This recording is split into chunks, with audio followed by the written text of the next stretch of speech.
आपके मन में यह सवाल आया होगा ना कि मैंने राधा से प्रेम करके रुक्मिणी से विवाह क्यों किया। आपके मन में यह सवाल उठना उचित भी तो है, क्योंकि जब भी प्रेम की मिसाल दी जाती है तो मेरे और राधा के प्रेम का नाम सबसे ऊपर लिया जाता है। मेरे और राधा के प्रेम को जीवात्मा और परमात्मा का मिलन कहा जाता है। सदियों से पीढ़ी दर पीढ़ियां मेरी और राधा की प्रेम कहानियां पढ़ती चली आ रही है। यह सवाल खुद राधा ने भी मुझसे पूछा था, हे कृष्ण, तुम मुझसे विवाह क्यों नहीं करना चाहते? तो मैंने राधा को बताया कि कोई अपनी ही आत्मा से विवाह कैसे कर सकता है राधे।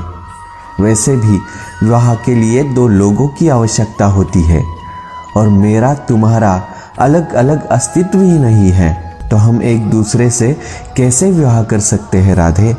तो हमारे बीच विवाह का सवाल ही पैदा नहीं होता। मैं और राधा एक दूसरे रूप से आत्मीय तौर पर जुड़े हुए थे, इसलिए हमेशा राधा कृष्ण कहा जाता है, रुक्मिणी कृष्ण नहीं।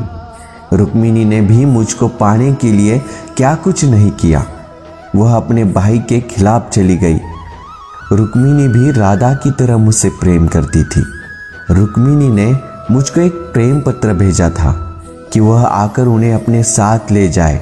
रुक्मिणी का प्रेम पत्र मेरे दिल को छू गया और मुझे रुक्मिणी का अनुरोध स्वीकार करना पड़ा।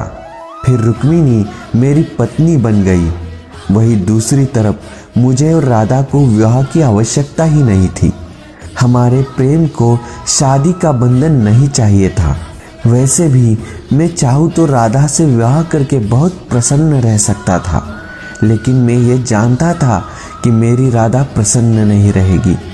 यदि यह विवाह हो भी जाता तो राधा को अपने माता पिता और परिवार को त्यागना पड़ता। यह दुख उसको चुभता रहता कि उसके कारण मेरे माता पिता को कष्ट भोगने पड़ेंगे और राधा के इस पीड़ा से मुझे कैसे प्रसन्नता मिलती। आप जिनसे प्रेम करते हो उनकी भावनाएं नहीं, बल्कि आपका प्रेम भी जिनसे प्रेम करता है उनकी भी भावनाओं का ध्यान रखना भी हमारा कर्तव्य है। ये जरूरी भी तो नहीं ना कि आप जिसे प्रेम करते हो उससे विवाह हो। यही तो मेरे और राधा के रिश्ते की सबसे बड़ी खूबसूरती है। तो प्रेम से बोलो राधे राधे।